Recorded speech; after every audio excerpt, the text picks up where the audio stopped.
섭자의 공포라디오가 시작됩니다.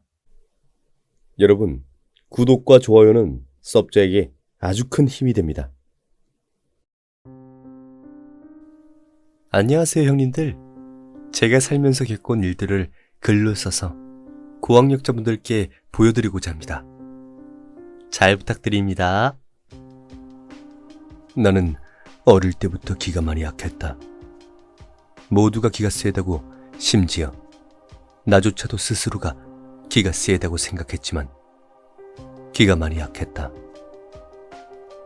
가장 처음으로 가위를 눌린 기억은 초등학교 저학년이었다. 시골 할머니 댁에서 어른들은 모두 감 따러 나가시고 나와 동생만 둘이 할머니 댁 거실에 누워있다 잠이 들었다.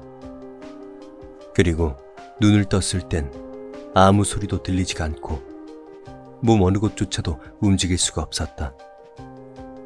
그렇게 한참을 천장만 쳐다보고 있었다. 난생 처음으로 느껴보는 속박감에 금방이라도 울음이 터져 나올 것 같았고 내 몸의 통제권을 빼앗겼다는 사실이 너무나 무서웠다. 갑자기 치지직 치지직 하는 소리와 함께 거실에 TV가 켜졌고 끊임없는 노이즈와 치직거리는 화면만이 보였다. 이윽고 노이즈는 더 크게 내 귀를 때렸고 너무 무서웠던 난 쉴 새 없이 발버둥 쳤다.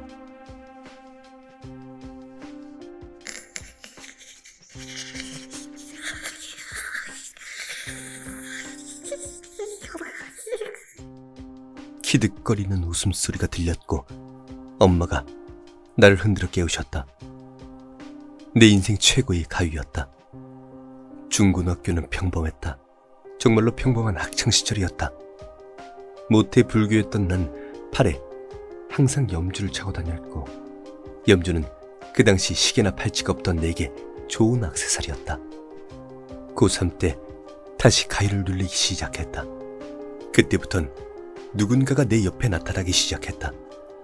정확히는 내 발바닥, 발치에 서서 하염없이 나를 쳐다봤다. 그저 검은 형체였다. 흐릿한 모습으로 간신히 저기에 사람이 서 있다는 것 정도만 알 수 있는 그런 형체였다. 밤늦게까지 야자를 하고 독서실 빙자한 PC방에서 돌아온 피곤에 찌들어 잠을 자던 나에게 가위라는 것은 공포스럽기보단 내 잠을 방해하는 짜증나고 귀찮은 것이었다. 공포에 질릴 틈도 없이 새끼 손가락을 부지런히 움직이면 그 검은 형체가 서서히 사라졌고 다시 내 몸의 주인이 된 난 1분이라도 더 자기 위해 눈을 감던 그런 시기였다.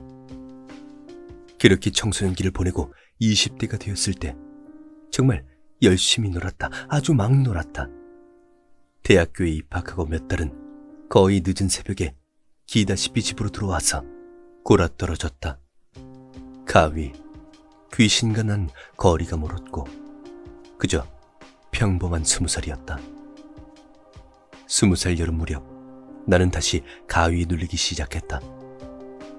처음으로 자다 눈을 뜨고 옛날에 느꼈던 그 몸이 내 말을 듣지 않은 그 느낌을 다시 느꼈을 때 이번에도 별 대수롭지 않은 일이구나 라고 생각했다. 그저 귀찮다는 생각과 그에 반해 부지런히 힘을 주는 새끼손가락의 떨림만 있을 뿐이었다. 그런데 20살 때부터는 발치에 있던 검은 형체가 선명해졌다. 여자였다. 너덜너덜한 검은 원피스를 입고 곱슬거리는 머리칼은 산발을 한 채 입이 찢어지도록, 아니 이미 찢어진 채로 귀 밑까지 큰 입을 벌리고 웃고 있는 조승달 같은 눈과 코가 있어야 할 자리엔 작은 구멍 2개만 있는 그런 여자였다. 아무것도 하지 않았다. 그냥 매일 밤 새벽에 내 방에 찾아와 내 발치에 서서 소름 끼치는 웃음을 지으며 나를 쳐다보았다. 가위가 풀리면 그렇게 한참을 웃으며 보고 있던 그녀는 거기에 있었냐는 듯 사라졌다. 이 무렵 나는 살이 급속도로 빠지기 시작했다. 병원에서 내려준 정확한 원인은 스트레스성 위경련이었다. 낮에는 위경련 때문에 배를 붙잡고 약을 먹으며 밤에는 끊임없는 가위에 시달렸다. 매일 다른 귀신이 찾아왔다. 매일 다른 가위를 눌렸다. 하지만 언제나 마지막엔 그녀였다. 2주 만에 12kg가 빠졌다. 여름방학 사이에 80kg의 통통한 어조비였던 난 68kg의 야윈 어조비가 되어 있었다. 2학기가 됐고 나는 혼자 있는 밤이 무서워 여러 술자리에 참석했다. 1학기 때와 마찬가지로 새벽이 되어서 집에 들어가는 일이 정말 흔했다. 그렇게 무서운 와중에도 인간은 적응을 했다. 여전히 일주일에 3, 4일은 가위에 눌려 제대로 된 잠을 자지 못했지만 처음 느꼈던 공포심은 사라졌다. 오히려 어떻게 하면 가위에서 빨리 풀리는지에 대한 그런 방법들을 찾아내기 시작했다. 고3 때처럼 가위에 눌리면 그런가 보다 하고 재빨리 가위를 풀고 잠을 자는 그런 나날들이 반복됐다. 그런데 살이 그렇게 빠지고 난 후부터 이상한 일들을 겪기 시작했다. 내게 도움을 주셨던 선생님께선 귀신과 접촉을 하는데 3가지 단계가 있다고 하셨었다. 첫 번째, 소리를 듣는 단계. 2번째, 눈으로 보는 단계. 3번째, 귀신을 만질 수 있게 되는 단계. 1과 2는 순서가 딱 정해져 있는 것은 아니지만 3단계까지 가게 되면 상태가 안 좋은 거라고 이야기해 주셨다. 지금 생각해보면 나는 소리를 먼저 듣게 되었다. 그 당시 난 음악을 듣는 것을 정말 좋아했다.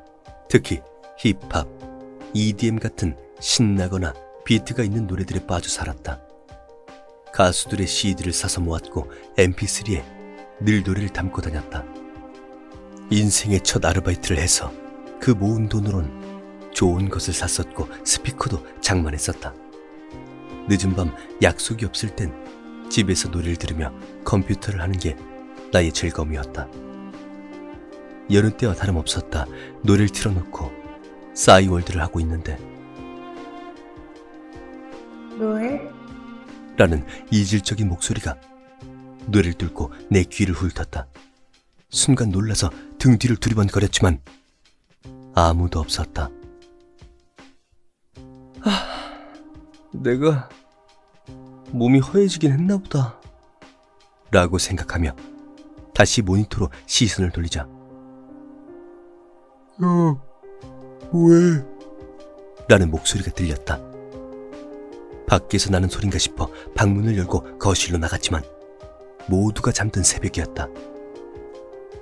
거실에서 낮게 들리는 아버지의 코 고는 소리만 들려올 뿐이었다. 잘못 들었구나 싶어 방문을 닫고 컴퓨터 안에 앉으려고 할 때 우리랑 놀자. 내 말 들리지? 라는 목소리가 들렸고 나는 그대로 얼어붙은 채 서 있었다. 아무도 없었다. 깨어있는 사람은 이 집에 나뿐이었다. 그런데 왜? 우리 말 들리나 봐. 내 말 들려? 들리지? 라는 말이 귓가에 맴돌았다. 본능적으로 최대한 안 들리는 척을 해야겠다고 생각했다. 이어폰으로 귀를 틀어막고 가장 시끄러운 노래를 가장 크게 틀었다. 그리고 아무 일 없다는 듯 컴퓨터를 했다. 그날은 더 이상 그런 소리가 들리지 않았다. 그러나 며칠 뒤부터 수업을 듣거나 컴퓨터를 하거나 음악을 들을 때 그 목소리들은 한 번씩 말을 걸었다. 뭐해? 내 말 좀 들어줘. 최대한 모른 척을 했고 혼자 있을 때는 항상 이어폰을 꽂았다. 노래를 크게 틀어놓고 듣고 있으면 아무것도 들리지 않았기 때문이었다. 그치만 그 목소리들은 이내 내 귀를 파고들었다. 항상 노래를 들으면 이런저런 생각을 하곤 하는데 그때 그 목소리들은 파고들었다. 오늘 점심은 누구랑 뭘 먹지? 뭘 먹지? 라고 낮은 성별도 가늠하기 어려운 목소리가 내 귀를 파고들었다. 집에 언제 가지? 언제 가지? 정말 무서웠다. 생각을 하기도 싫었고 그런 목소리를 듣기 싫었다. 최대한 사람들에게 말을 많이 했고 친구들과 같이 있으려고 노력했다. 내가 말 많은 성격이 되고 사람들과 같이 있는 걸 좋아하는 성격이 된 것은 그때부터였다. 그렇게 시도 때도 없는 목소리를 들으며 이렇게 살던 어느 날 친구와 군산으로 여행을 갔었다. 그리고 난 군산에서 내 인생 첫 귀신을 보게 됐다.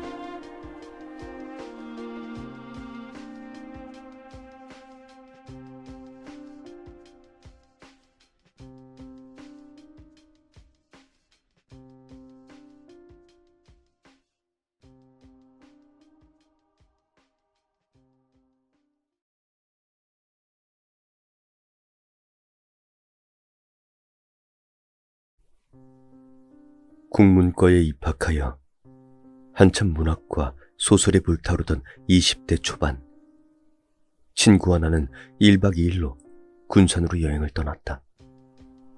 추운 겨울, 다른 곳에 가서 뭔가 다른 것을 보면 글소재가 나오지 않을까 하는 생각이었다.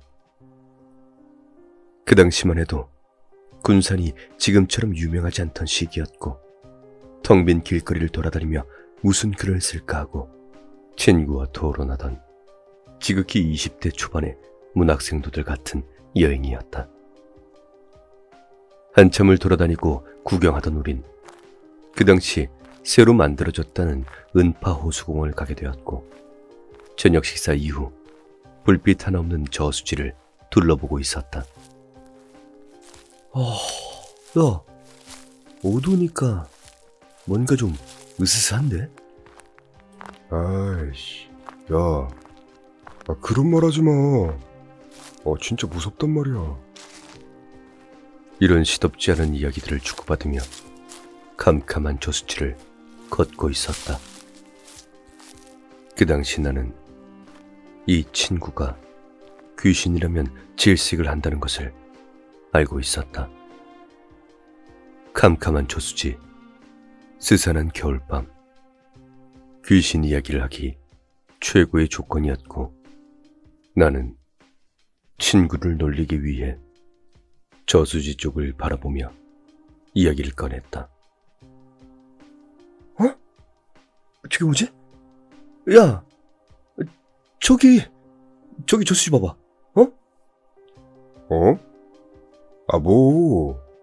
아이씨, 어두워서 아무것도 안 보이는구만.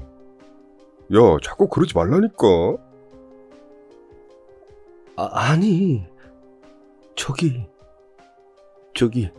사람 서 있는 거 안 보여? 아이, 미친. 개소리 하지 마. 야, 너 진짜 맞을래? 너 여기서 팰 수도 있어. 역시나 친구는 겁먹은 표정으로 질색하며 욕설을 퍼부었고 거기에 만족한 나는 더 굴려주기 위해 이야기를 이어나갔다. 아니, 저기 저수지 물가 봐봐. 진짜 사람 머리가 있잖아. 아씨, 야, 좀. 하지 말라고 진짜. 얘가 왜 이래? 야, 장난이 너무 심해 너 지금. 저기 머리 하나랑 눈 마주쳤다. 라고 하는 순간 정말로 내 눈앞에 펼쳐진 저수지에서 머리 하나가 불쑥 올라왔다. 뭔가 재미난 것을 찾았다는 듯 나와 눈이 마주친 그 머리는 활짝 웃으며 기이한 모습으로 물 위에 머리를 올려놓고 있었다. 길게 흐트러진 머리카락이 물에 풀어진 채 둥둥 떠 있는 모습은 추운 날씨에 움츠러든 내 몸을 더욱더 오싹하게 만들기에 충분한 비주얼이었다.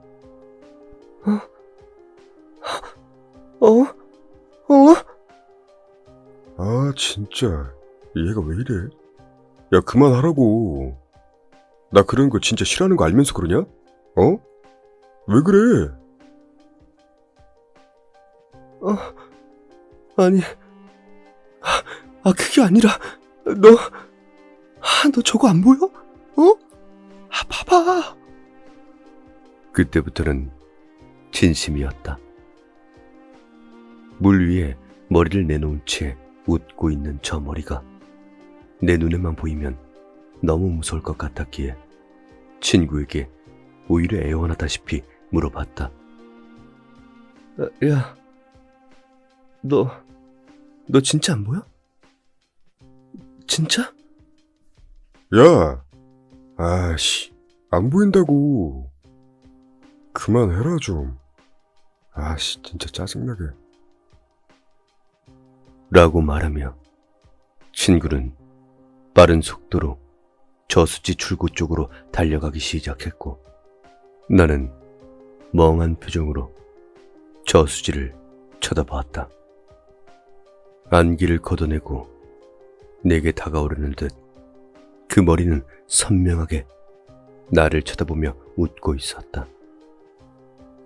그리고 그 머리 뒤로 여러 쌍의 눈들이 나타났고 소름 끼치게 웃으며 여러 개의 머리들은 나를 뚫어져라 쳐다보고 있었다. 야, 같이 가. 야. 나는 장난을 칠 기분도 거기에 더 있고 싶은 생각도 접은 채로 멀어지는 친구를 향해 전속력으로 뛰기 시작했다. 그 후로 화가 난 친구에게 장난이었다고 사과하고 아무 일 없다는 듯 여행을 마쳤지만 그때 마주쳤던 머리들은 계속 내 기억에 남아 나를 오싹하게 만들었다.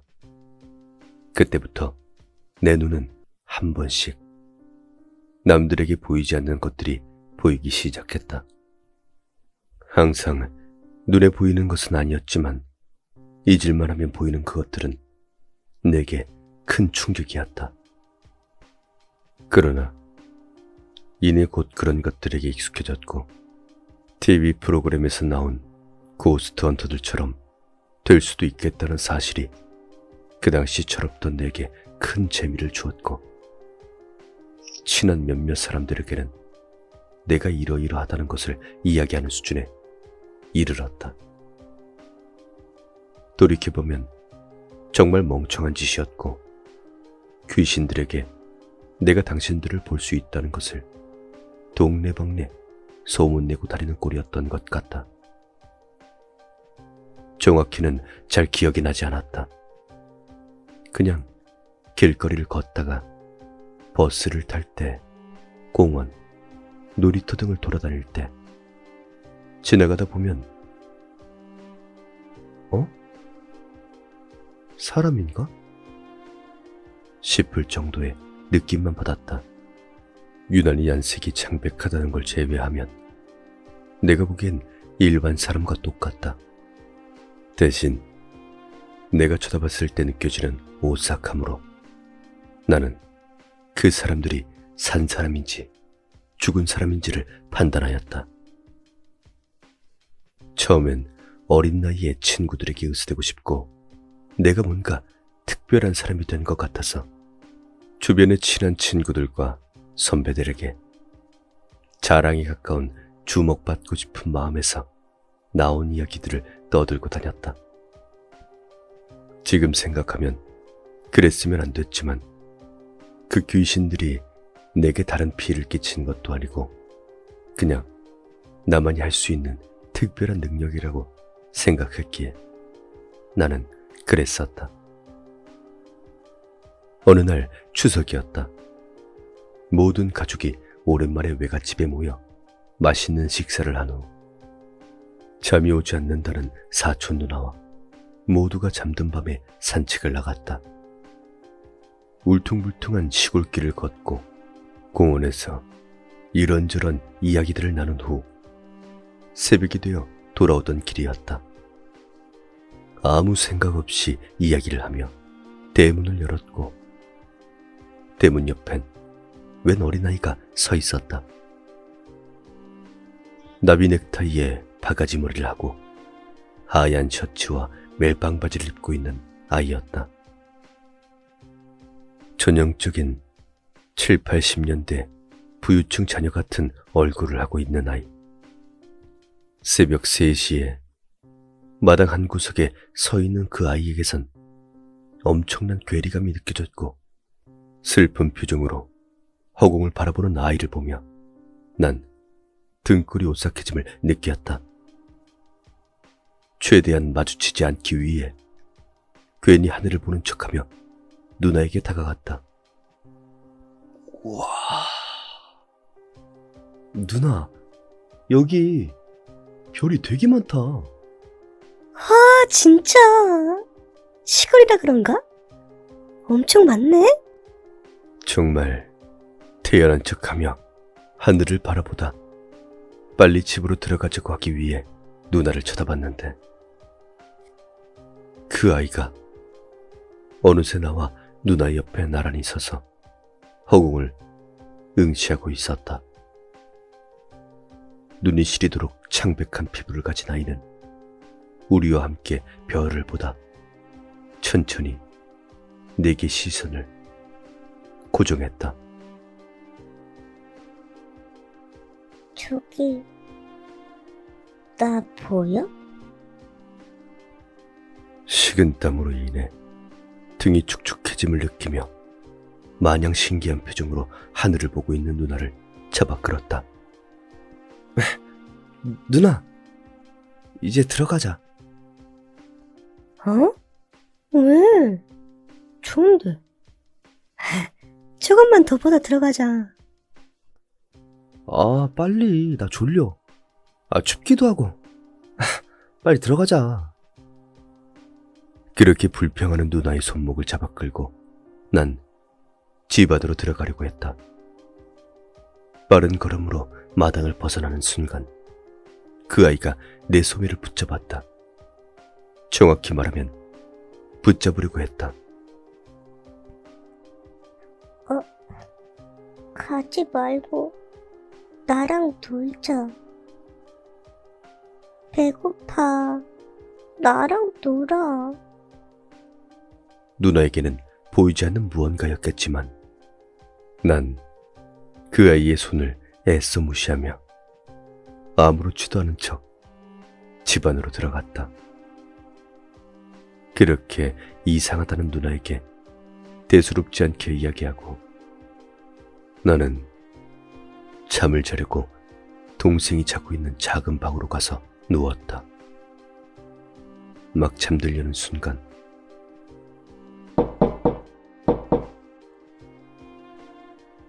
나랑 놀자.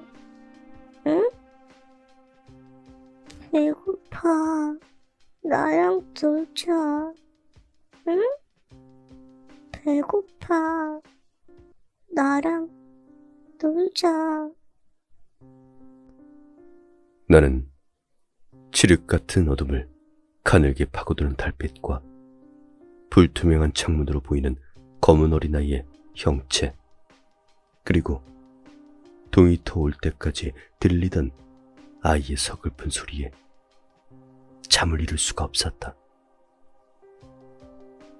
이런 일련의 상황들이 반복되어 가면서 내 정신은 점점 피폐해져 갔고 그것들이 내게 과연 아무런 피해를 끼치지 않나 하는 생각을 하게 되었다.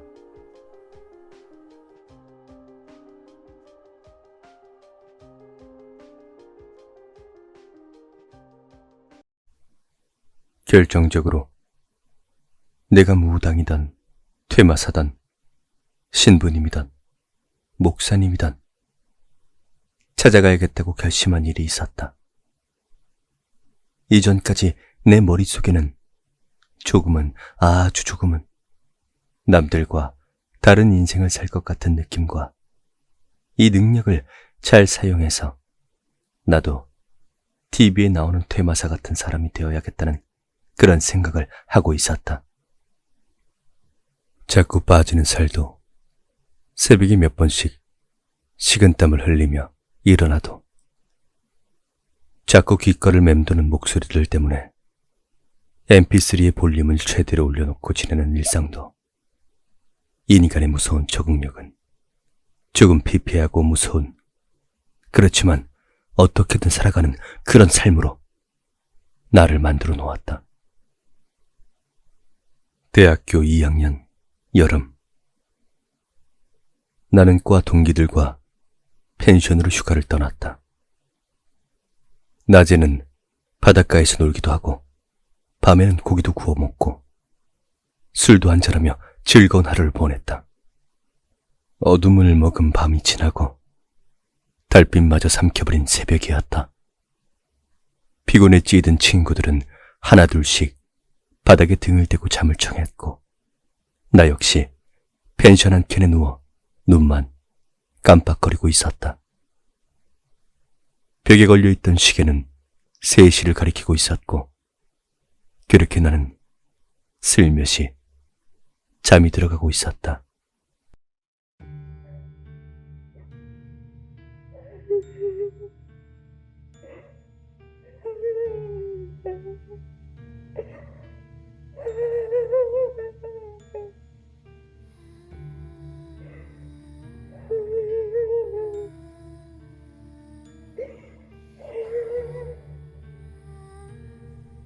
멀리서, 아주 멀리서 들려오는 소리였다.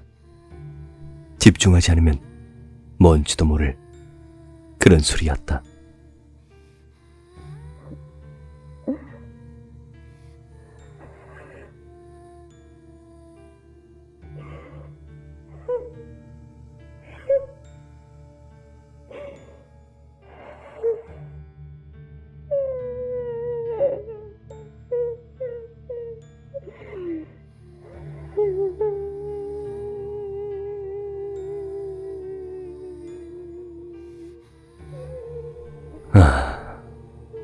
이번엔 좀 더 가까워졌다. 밖에서 들려오는 소리다. 서글프고 구슬픈 원 안에 사부친 여자가 이빨이 부서져라 한을 꽉 물고 뱉어내는 울음소리 같았다.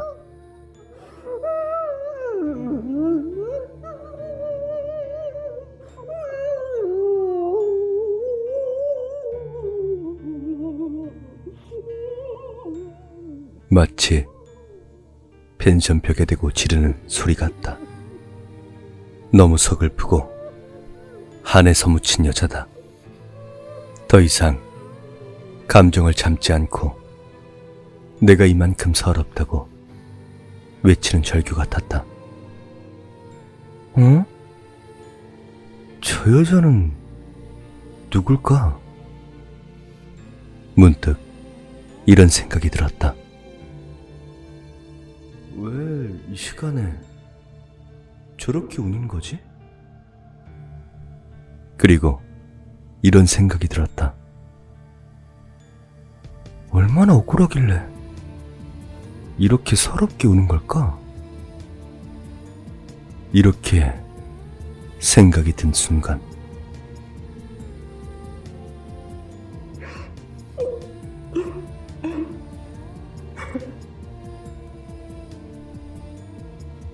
모든 소리가 사라졌다. 내 숨조차 멎은 것 같은 정적이 내려앉았다. 그리고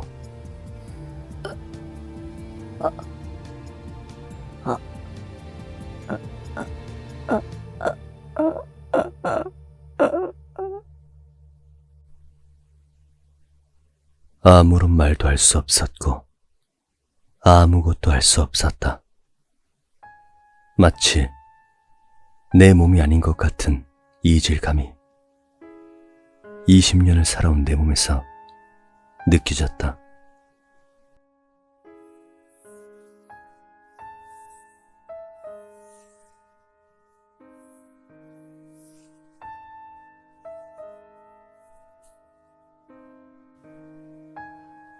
발끝부터 시작해서 무언가가 내 몸속에서 올라왔다.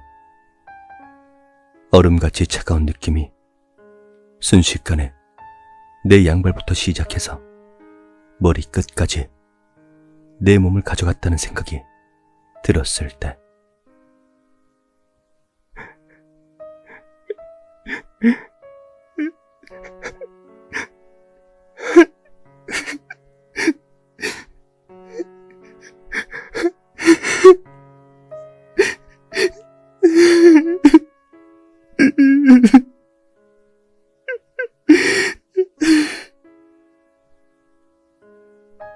내 입에선 울음이 터져 나오기 시작했다.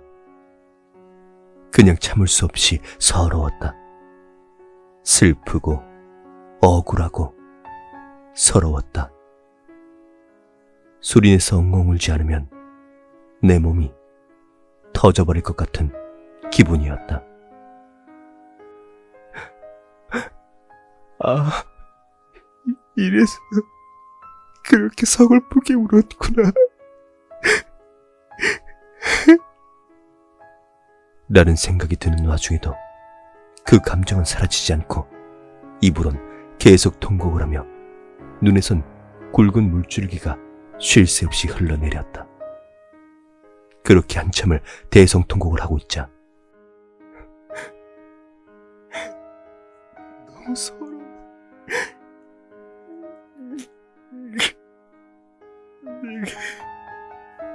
너무 슬퍼. 뭔 소리야? 야. 울어? 야, 너 왜 울어? 어? 뭔 일이야? 야, 뭐야? 어? 뭔데? 야, 이 새끼 왜 이래? 야, 어? 왜 쳐울어? 야, 정신 차려봐. 야, 건들지 마. 야, 불 켜. 이런 소리가 오갔고 이내 깜깜했던 펜션이 대낮처럼 환해졌다. 그리고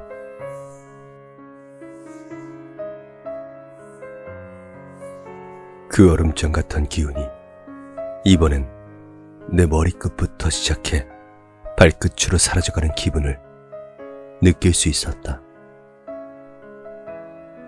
야, 괜찮아? 무슨 일이야? 아, 왜 이 새벽녘에 대성통곡하고 지랄이야?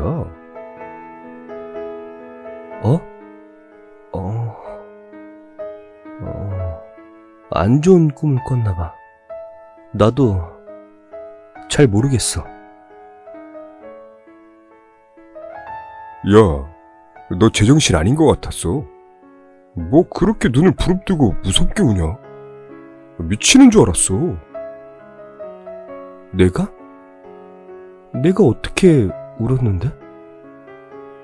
너 엄청 화난 것 같은 표정으로 막 똑바로 누워가지고 막 소리를 지르면서 울던데? 눈물 막 줄줄 흘리면서. 그래.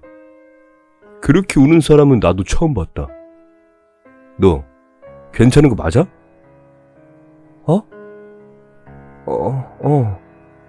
괜찮아. 너희들 자. 미안해. 두 번 다시 경험을 하고 싶지 않은 경험을 한 나는 날이 밝자마자 집으로 돌아갔다. 내게 말도 걸고 물리적 접촉도 가하고 내 눈에 보이기도 하고 새벽마다 나타나더니 이제는 내 몸까지 마음대로 움직였다. 이렇게 생각하니 더 이상 이건 능력이 아니라 저주 같았고 나는 한시라도 빨리 이 기괴한 일들에서 벗어나고 싶어 그날 저녁 부모님께 정말 진지하게 말씀드렸다. 며칠 후 나는 어머니와 함께 한 철학원 입구에 와 있었다. 도로변에 있는 낡은 건물. 그 건물 2층이었다. 시끄러운 자동차 소리와 매연을 뒤로한 채 나와 어머니는 철학관 안으로 들어갔다. 실례합니다. 어머니는 두리번거리며 안으로 들어섰고 나도 문을 닫으며 들어갔다.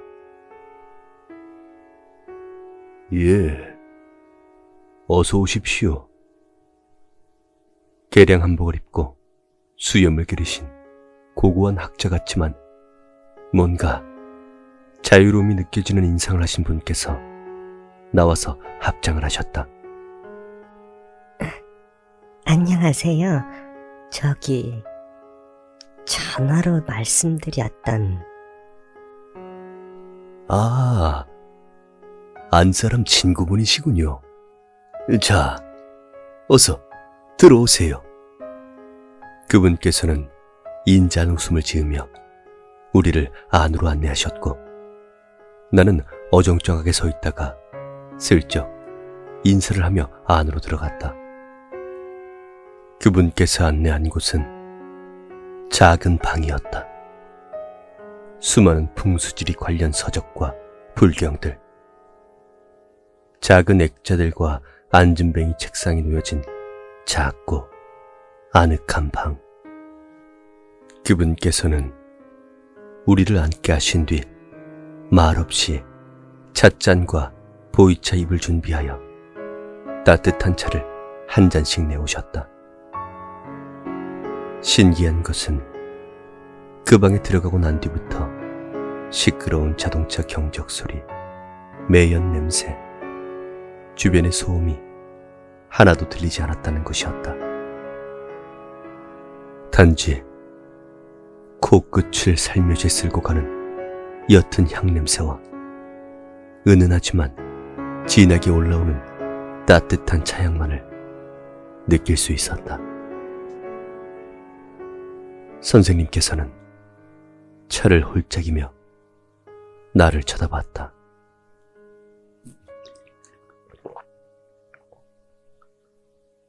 그래, 자네 이름이 무엇인고? 그렇게 시작된 이야기.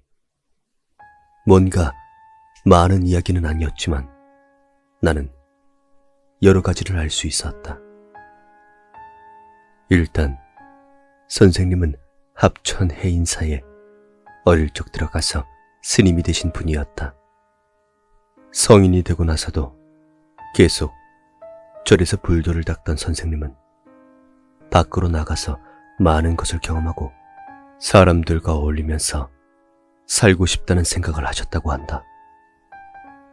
그래서 스스로 속가 제자가 되신 후 이곳에 와서 철학원을 운영하시며 지내는 것이라고 하셨다. 이 이야기를 들은 나는 호칭을 스님으로 바꿔서 이야기를 했지만 지금은 선생님으로 불리는 것이 좋다며 내게 선생님으로 부를 것을 요구하셨다. 약간의 티타임이 지난 후 선생님은 본격적으로 내 사주를 보기 시작했다.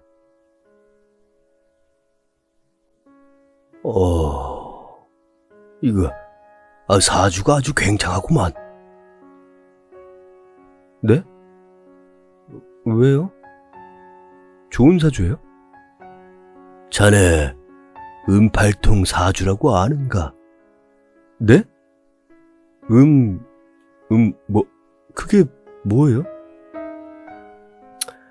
자, 이 쉽게 말하면 사주 팔자를 풀어내면 오행이 9칸으로 나누어진 이 정사각형으로 들어가게 되지. 이 각 칸에 들어간 오행의 기운을 풀어서 자신의 사주를 보는 거지. 와, 신기하네요. 근데 너는 다 물이야. 이 사람은 불, 물, 흙, 쇠, 나무 이렇게 이 중에 너는 온 사주에 물이 가득 찼어. 거기다가 태어난 날짜, 시간도 모두 물이야. 헐, 그러면 그거 별로 안 좋은 거 아니에요? 꼭 나쁘지만도 않아. 물은 지혜, 북쪽, 음기를 상징하고 그 말은 자네가 머리는 똑똑하다는 뜻 아니겠나? 제가 좀 예. 근데 음착살도 껴있고 음기가 비정상적으로 많은 사주야. 이름을 지어주신 분이 자네 이름에 양기를 가득 담아 주어줘서 그나마 이만큼 유지하면서 사는 거야. 에? 그럼 음착살은 뭐예요? 쉽게, 아주 쉽게 말하면 양기는 남, 음기는 여. 음착살은 음기가 달라붙는다는 거야. 근데 네가 음기를 타고 나서 너는 어지간한 여자만큼 몸에 음기가 있어. 자네 여자한테 인기 많겠다. 그치? 진짜요? 잘 모르겠는데. 당연하지. 남자가 이만큼 음기를 빨아들이는데 지금도 그렇지 않아? 네? 아니요. 아니, 이성으로 인기가 좋다는 게 아니라 여자인 사람들이 다가와서 이야기를 들어달라 그러고 고민 상담하고 술 한잔, 밥 한 끼 먹자고 그러고 이 굉장히 여자들하고 잘 어울리고 이야기를 많이 하는 편이지. 네? 확실히 이성으로는 인기는 없는데 그런 쪽으로 인기라면 있긴 하죠. 당시 나는 21살이었고 1학년 때는 과 대표를 맡고 2학년 때는 학생회에 들어가 있는 상황이었다. 그렇기에 다른 친구들보다는 선배, 후배, 동기들하고 많이 만날 기회가 있었으며 남자가 적은 과 특성상 대부분의 사람들은 여자였다. 인기가 많아서 좋겠구만. 감사합니다. 근데 문제가 뭔지 알아? 예? 문제요? 산 여자만 너를 좋아하는 게 아니라 죽은 여자들도 너를 엄청 좋아해. 아주 환장한다고.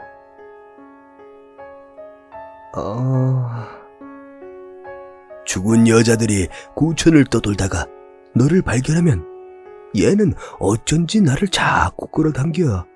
얘는 내 이야기를 들을 수 있을 것 같아. 얘는 날 볼 수 있어.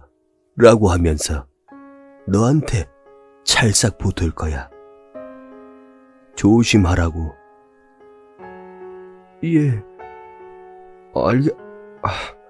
알겠습니다. 그리고 가위 자주 눌리고 이상한 게 눈에 보인다고. 네, 맞아요. 내가 오늘 너한테 주문을 하나 알려줄 테니까 뭔가 이상한 느낌이 들면 입으로 외워. 알았지? 네, 알겠습니다. 알려주세요. 옴 제세제야 도미니 도제 사따야 훔바타. 옴 제세제야 도미니 도제 사따야 훔바타. 선생님은 내게 귀신을 쫓는 구절이라고 몇 번이고 말씀을 해주셨다. 자, 이제 한번 네가 해봐. 네네네. 제세야 도미니 도제 사따야 훔 바타. 이 구절을 외우는 순간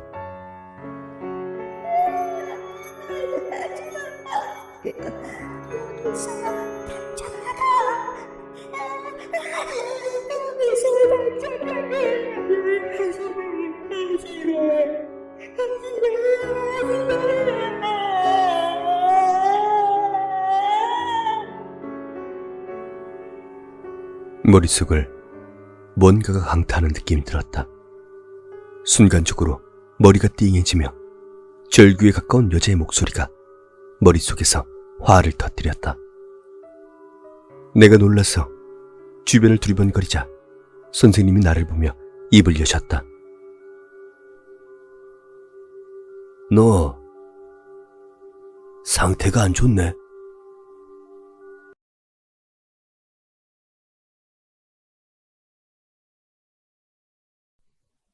너 영안이 열려 있는 것 같다. 영안이 열렸다니 무슨 말인지 의아했다.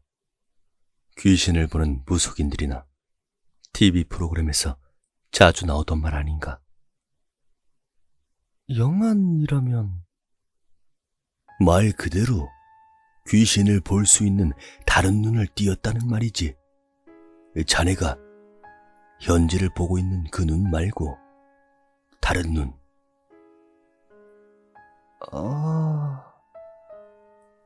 가위를 본격적으로 눌린 게 언제부터야? 그러니까 저 고3 때부터요.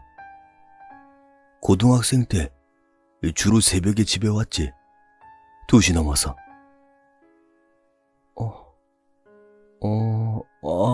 예, 맞아요. 당시 나는 고3이란 이유로 야자가 끝나면 독서실에 가방을 두고 친구들과 PC방에 가서 놀았다. 독서실이 끝나는 시간인 새벽 2시에 가방을 챙겨서 집으로 들어갔기 때문에 매일 새벽 2시가 넘는 그 시간대 집으로 들어가곤 했었다. 그전엔 아무리 늦어도 12시 전엔 집에 들어갔을 텐데 음기로 똘똘 뭉친 놈이 음기가 가장 왕성한 시간에 돌아다니다니 당연히 귀신들이 달라붙지. 그래서 그때부터 가위가 그리고 환청이 들리고 뭐가 보이고 그랬다는 건 언제부터야? 그러니까 저 20살 이후부터요.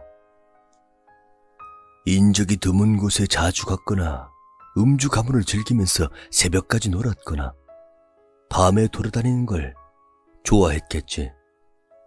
정답이었다. 대학생이 된 이후로 나는 한참 국어국문학과스러운 감성에 빠져 이야기거리를 찾으러 혼자 사람이 별로 없는 시골 지역을 돌아다니거나 밤 공기를 마시며 생각을 하기 위해 새벽산을 오르곤 했었다. 또한 모든 대학생들이 그렇듯 나 역시 1년간 술독에 빠져 지냈기도 했다. 멍하니 생각을 하고 있던 나에게 선생님은 몇 가지 당부를 하신 뒤 일주일에 한 번씩 들르라는 말씀을 하셨다. 그 이후로 나는 이상한 기분이 들 때, 이상한 소리가 들릴 때, 가위에 눌릴 때마다 선생님이 알려주신 주문을 열심히 외웠고, 다행스럽게도 주문을 열심히 외우고 있으면 그런 것들은 빠르게 사라졌다. 단, 가위를 눌릴 때마다 보이던 그 여자. 머리는 산발에 검은 원피스, 코가 있어야 할 자리에 휑하고 작은 구멍이 있고, 입은 길게 찢어진 채 초승달 같은 눈으로 가만히 서서 나를 바라보던 그 여자가 가위에 나타날 때면 나는 더 쉴 새 없이 주문을 외웠고, 가위에 눌릴 때마다 그녀의 얼굴이 점차 악이 물들어가고 있었다는 부작용도 함께 내 주변에 머물렀다. 일주일간 내게 있었던 변화와 상황을 들은 선생님께선 자리에서 일어나 승복으로 옷을 갈아입고 오셨고, 나를 아담한 방 안에 가부좌를 들게 하고 앉혔다. 방 안에 있는 향로에는 작은 향들이 실타래 같은 연기를 위로 흘려보내며 빨갛게 타오르고 있었고, 내 눈앞엔 관세음보살이 그려진 그림이 걸려 있었다.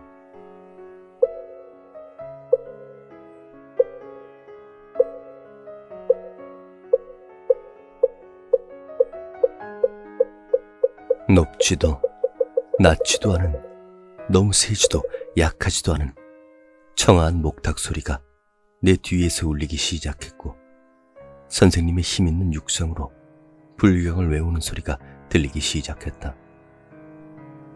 목탁 소리와 연불 소리, 향냄새가 전신을 휘감자 뭔가 편안한 기분을 느끼기 시작했다. 전신에서 힘이 빠지며 모처럼 몸이 휴식하는 기분이었다. 그렇게 모처럼 편안함을 느끼며 앉아있는 도중에 한 목소리가 들려왔다.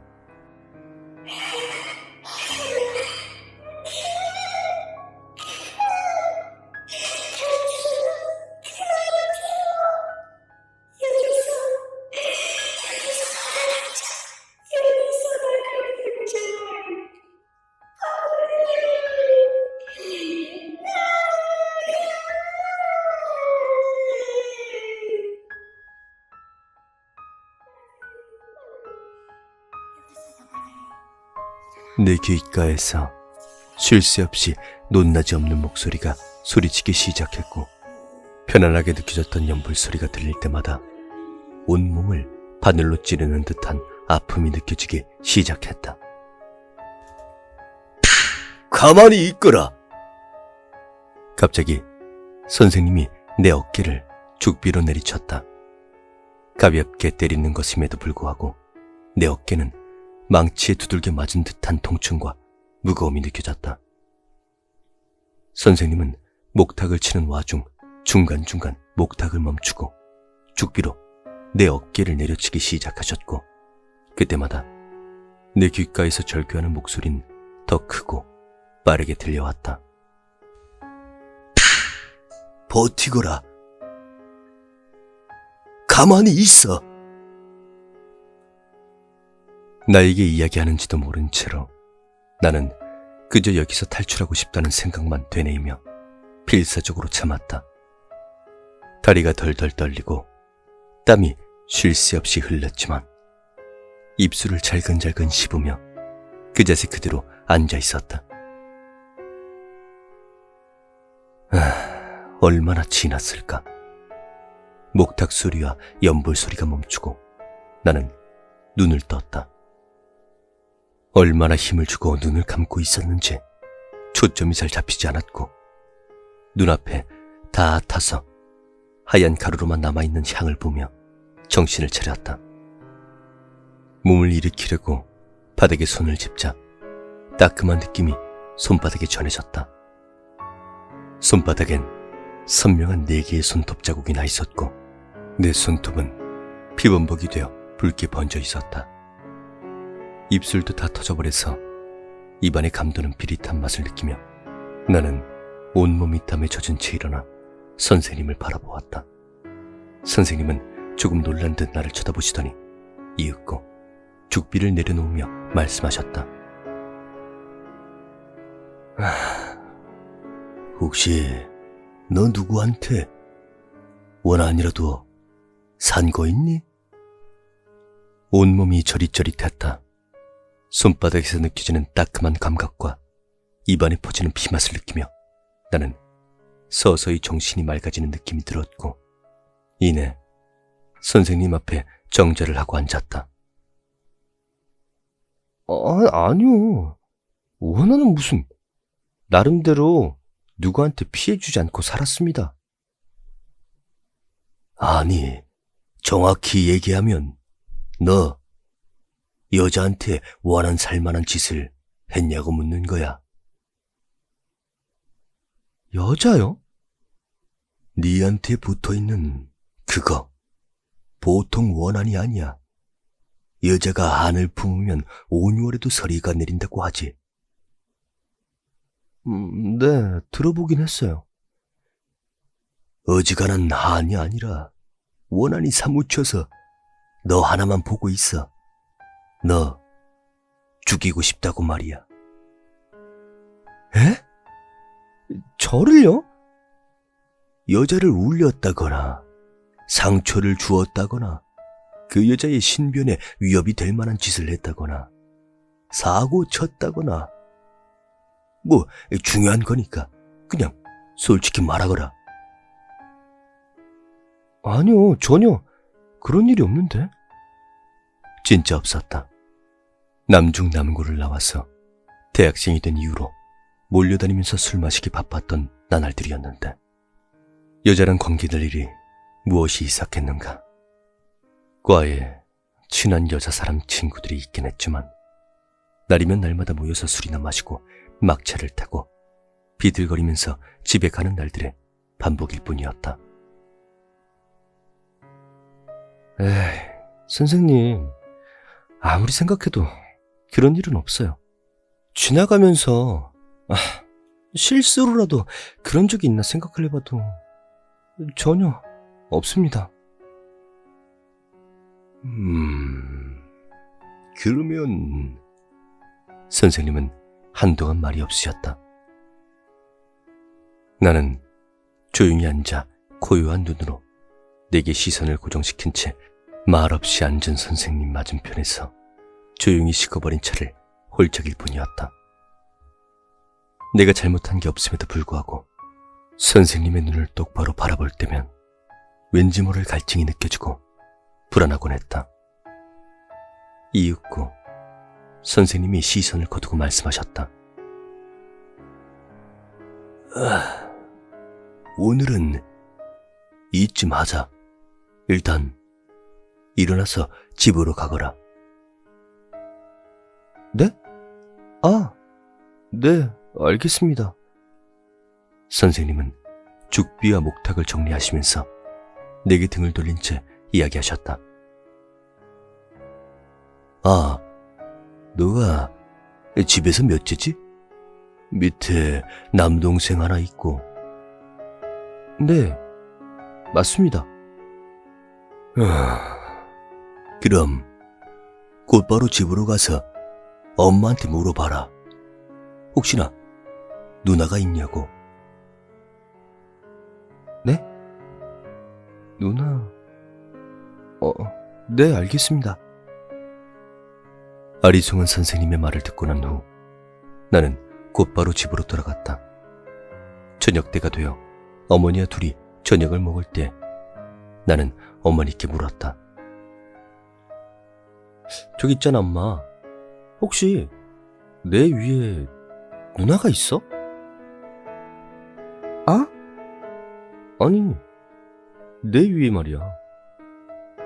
식사를 하시던 어머니의 표정이 굳어졌다가 이내 슬픔을 담은 모습으로 바뀌었다. 캐묻기도 뭐하고 무겁게 가라앉은 공기가 식탁을 짓눌렀지만 한 번 더 물어봤다. 아니, 오늘 선생님한테 다녀왔는데 선생님이 엄마한테 물어보라던데? 나 누나 있냐고?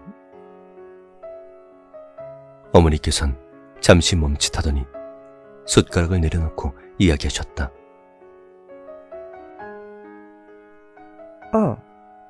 있었어. 네 위에 누나. 내 위에 누나가 있었다고?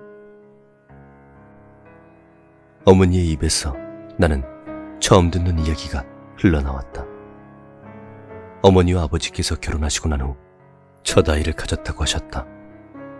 첫 아이기에 정말 금이야 오기야 하며 태교를 하셨고 점점 불러오는 어머니의 배를 보며 두 분은 너무나도 행복해 하셨다고 했다. 병원에서 예쁜 아이라며 분홍색 옷을 준비하라고까지 말했다고 했다. 그러나 어떤 사고로 인해 아이가 세상의 빛을 보지 못하고 유산되었다. 슬픔에 잠긴 부모님께선 슬픔을 딛고 우리를 낳으셨다고 했다. 아버지께선 딸을 간절히 원하시고 여자아이들을 유독 예뻐하시고 조카딸들을 그렇게 잘 챙겨주는 이유도 그때 이해가 되었다. 빛을 못 보고 하늘나라로 간 딸, 나의 누나 때문이었다. 길고도 슬픈 얘기를 듣고 나는 무거운 마음으로 잠자리에 들었다. 나 이전에 태어나 우리 형제와 함께 행복을 누렸어야 할 얼굴도 모르는 누나를 생각하면서, 그리고 다음 주 나는 선생님에게 찾아가 이야기를 전했다.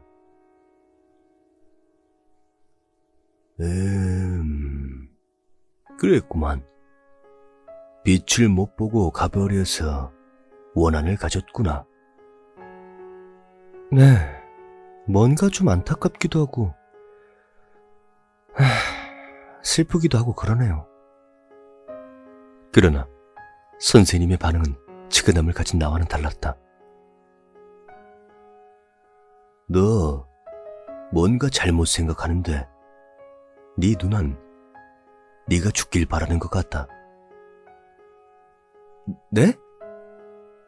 그렇지 않고서야 어떻게 그렇게 너를 괴롭히겠니? 한을 풀어달라는 것도 아니고 알아달라는 것도 아니고 그냥 너를 서서히 말려 죽이고 있는데. 찬잔을 벌컥벌컥 들이킨 선생님은 이내 말을 이어가셨다. 어린 애의 마음이다. 질투와 원한으로 너한테 집착하는 거야. 네가 받는 사랑, 친구, 이 모든 생활이 모두 자기 거였다고 한다고 생각하고 있단다. 그걸 다 누린 너한테 어마어마하게 원한을 품고 있어. 마음 독하게 먹거라. 네, 알겠습니다. 나는 전보다 뭔가 더 슬프다는 생각을 하며 무거운 마음으로 차를 들이켰다.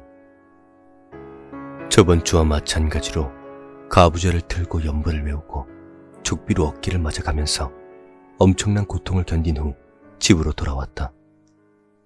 내 누나였던 그것에 대해서 생각하지 않으려 하면서 그렇게 매주 선생님과 퇴마의식을 진행하며 점점 머릿속에서 들리던 이상한 소리가 잦아들 무렵 서서히 고통스러운 감각들도 사라져가고 평온한 나날들이 반복될 무렵 어느 날 저녁 나는 정말 이상한 꿈을 꾸게 되었다. 그렇게 매주 선생님과 퇴마의식을 진행하며 점점 머릿속에서 들리던 이상한 소리가 잦아들 무렵 서서히 고통스러운 감각들도 사라져가고 평온한 나날들이 반복될 무렵 어느 날 저녁 나는 정말 이상한 꿈을 꾸었다. 꿈속에서 나는 배낭을 등에 짊어진 채 어디론가 향하고 있었다. 아무것도 없는 새하얀 공간이었지만 딱히 무섭다거나 외롭다는 생각은 들지 않았고 그냥 산책 나가듯이 가벼운 기분으로 걷고 있었다. 지루함도 무서움도 전혀 없는 공간이었다. 그렇게 얼마나 걸었을까? 하얀색으로 물든 공간에 누군가가 물감을 한 방울 떨군 듯 어느새 한 공간이 짙은 회색으로 물들어가는 모습이 보였다. 아무것도 없던 순백의 공간에 사람들이 보이기 시작했다. 꿈속에서 무작정 걷던 난 그 공간으로 향했다. 그곳엔 수십 명의 사람들이 있었다.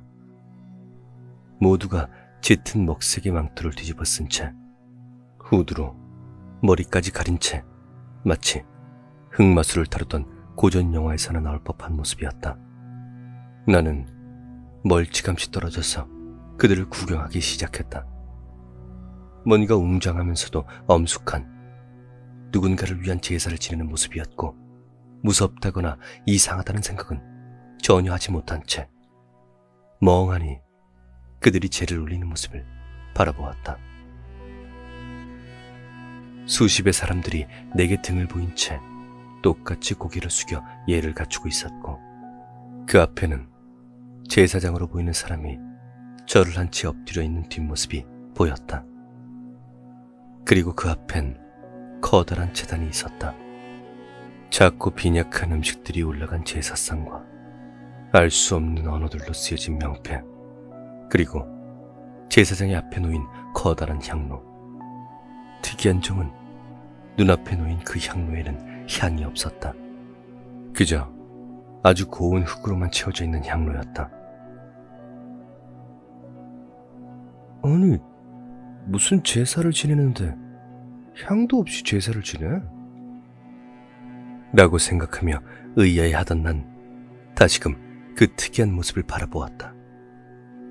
제사장은 여전히 엎드린 채 미동도 하지 않고 있었으며 뒤에 모인 사람들은 무언가를 기다린 듯 가만히 서서 고개를 숙이고 있었다. 그 모습이 어쩐지 처량해 보였다.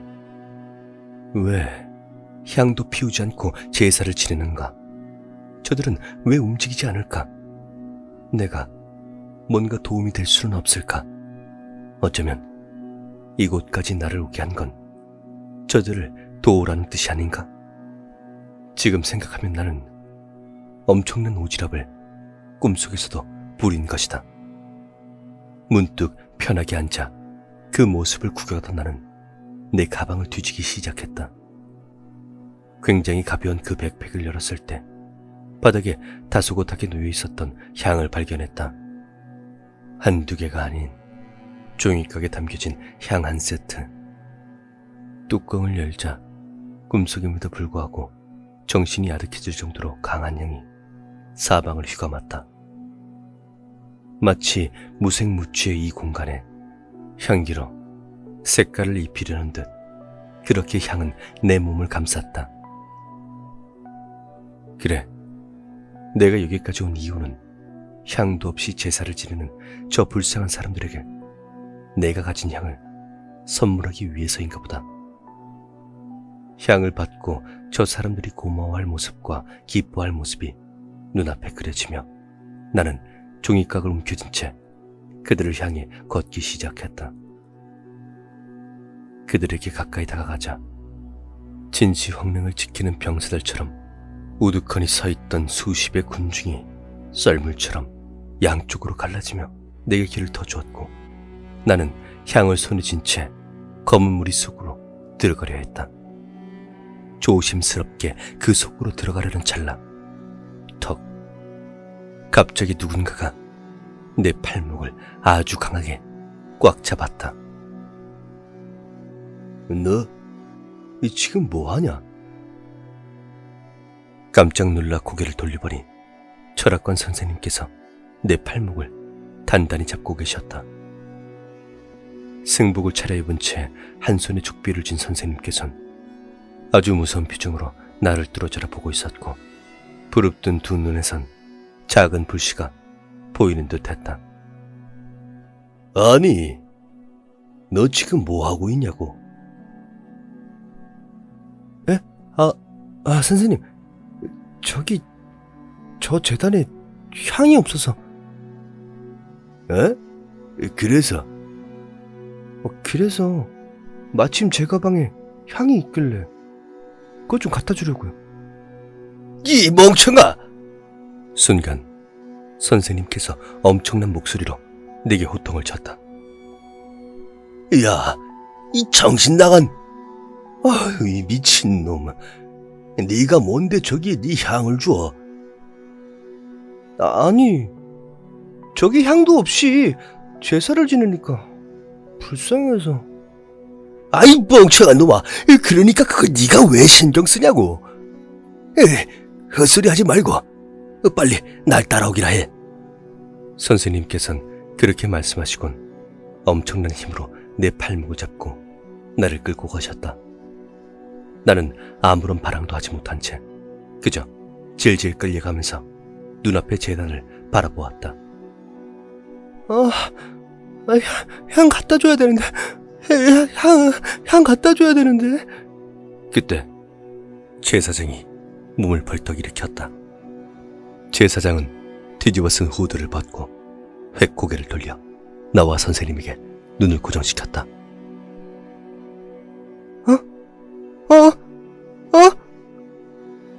제사장의 모습을 본 난 깜짝 놀라 몸이 굳어버렸다. 후드를 벗은 제사장의 얼굴은 그녀였다. 매일 밤 나타나 가위를 누르며 내 발밑에서 나를 쳐다보던, 코가 있어야 할 자리는 큰 구멍만이 2개 있고 눈은 초승달처럼 휜 채 입은 귀 밑까지 찢어진, 머리는 산발을 한 선생님께서 말씀하신 큰 원한을 가진 나를 죽이고 싶어하던, 빛을 보려 했으나 세상의 빛을 보지 못하고 먼저 떠나버린, 어쩌면 누나였을 수도 있는. 표정 없이 나를 지켜보던 그녀의 얼굴이 이내 분노로 흉악하게 일그러졌다. 금방이라도 나를 갈기갈기 찢어버릴 듯한 그 표정으로 그녀는 나와 선생님, 아니 정확히 이야기하면 내 손에 쥔 향을 누려보고 있었다. 전혀 위화감 없이 무섭지 않던 재단이 있던 공간은 온갖 공포와 분노로 일그러져 온몸에 소름이 돋을 정도의 한기가 뿜어져 나왔고, 우두커니 서 있던 수십 명의 사람들의 몸엔 거센 불이 붙어 타오르기 시작했다. 쳐다보지 말고 빨리 따라와! 선생님은 뒤도 돌아보지 않고 내 손을 잡은 채 걷고 있었고, 나는 그 모든 분노와 원한을 느낀 채 공포에 젖어가고 있었다. 온몸에 힘이 하나도 들어가지 않았고 어서 여기서 도망치고 싶다는 생각뿐이었다. 그렇게 넋이나간 채 끌려가는 나를 죽일 듯이 노려보며 그녀는 천천히 입을 열었다. 빼앗아갈 수 있었는데, 죽일 수 있었는데, 너만, 우리는 항상 너를 부를 거야. 극한의 원한과 분노의 표정이 있다면 저런 표정일까? 라는 생각을 한 채 소름이 끼칠 정도로 갈리고 찢긴 목소리를 들으며 서서히 정신이 아득해졌고, 하얀 빛이 눈을 마비시켰을 때쯤에 나는 다시 꿈에서 깨어났다. 온몸은 땀으로 범벅이 된 채 세수라도 한 듯 젖어있는 얼굴과 머리카락을 손으로 거칠게 훑으며 방을 두리번거렸다. 이곳은 안전한 곳인지, 나는 정말 현실로 돌아왔는지, 꿈에서 깨어나 현실로 돌아와 있음에도 불구하고 내 몸은 끊임없이 덜덜 떨렸다. 그리고 온몸의 털이 곤두서 있는 것 같았다. 가까스로 몸을 움직인 나는 정신없이 휴대폰을 들어 선생님께 전화를 했다. 선생님, 이른 아침에 죄송합니다. 제가 꿈을 꿨는데. 한참 동안 폰 너머로 말없이 내 이야기를 듣던 선생님은 지금 당장 옷 입고 내가 있는 곳으로 오거라 라는 말을 한 채 전화를 끊으셨고, 나는 불이 나게 옷을 챙겨 입고 택시를 타고 철학관으로 향했다. 철학관 문을 열자 평상시보다 더 강한 향냄새가 나를 자극했고, 방 안으로 들어가니 선생님께서는 승복을 모두 갖춰 입으신 채 목탁을 들고 있었다. 관세음보살이 그려진 커다란 족자가 벽에 걸려 있었고, 그 앞엔 향이 피어진 작은 향로가 놓여 있었다. 지금부터 108배를 할 거다. 몸에 힘이 빠지더라도 절대 흐트러지지 말고 끝없이 숫자를 세거라 라는 말과 함께 나는 절을 하기 시작했고, 선생님께서는 어느 때보다 힘있고 큰 음성으로 연부를 외우셨다. 1번, 2번, 50번.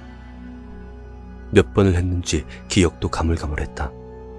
기절할 듯 힘들고 비오듯 땀이 쏟아질 때쯤 나는 108배를 모두 완수하였고, 선생님은 차를 내어와 내게 권하시며 맞은편에 앉으셨다. 정신없이 차를 입에 대며 선생님을 보니 나만큼이나 선생님 얼굴도 땀으로 젖어 있었다. 고생했다. 감사합니다. 말없이 차를 훌쩍이던 선생님께선 너 꿈에서 향이 어떤 의미인 줄 아니? 라고 물으셨고, 나는 천천히 고개를 저었다. 꿈에서 향은 목숨, 생명, 재산, 몸 등을 의미한다. 어떻게 해석하느냐에 따라 다른데 네 꿈 이야기를 들었을 때 나는 그렇게 생각한다. 그럼 제가 꿈에서 향을 갖다 줬으면 넌 죽었겠지. 아니면 크게 다쳤거나 네가 건네주지 않은 게 천만다행이다. 정말로 저를 죽이려고? 원한이 크다고 했잖아. 진짜 널 죽이려 한다고. 그래도 그렇게 빠져나왔으니 이제 널 괴롭히지 못할 거다. 아, 그럼 선생님께서 절 살려주신 거네요? 내가 아닐 수도 있지. 너를 지켜주시는 누군가가 네 조상님이거나 아니면 소령이거나 그분이 네가 현재 가장 믿는 사람으로 변해서 나타날 것일 수도 있고 뭐 아무튼 여기저기 감사할 일이 많구나. 넌 앞으로 가족 제사에 빠지지 마라. 내가 봤을 땐 조상님 덕분에 목숨 건졌으니까. 네, 선생님. 감사합니다. 내가 뭘? 다 네 운이지. 폭풍처럼 휘몰아친 일들을 마무리 지은 후 부들거리는 다리를 끌고 집으로 돌아온 난 오랜만에 20시간이 넘는 긴 시간 동안 단잠을 잤다. 그렇게 모든 일은 끝이 났고 마치 한밤의 꿈인 것처럼 나를 괴롭히던 소리, 내게 보이던 이상한 것들은 전부 사라졌다. 그렇게 나는 평범한 사람으로 돌아올 수 있었다. 그 이후로 나는 더 이상 나를 괴롭히는 그녀를 보지 못했다. 적어도 아직까진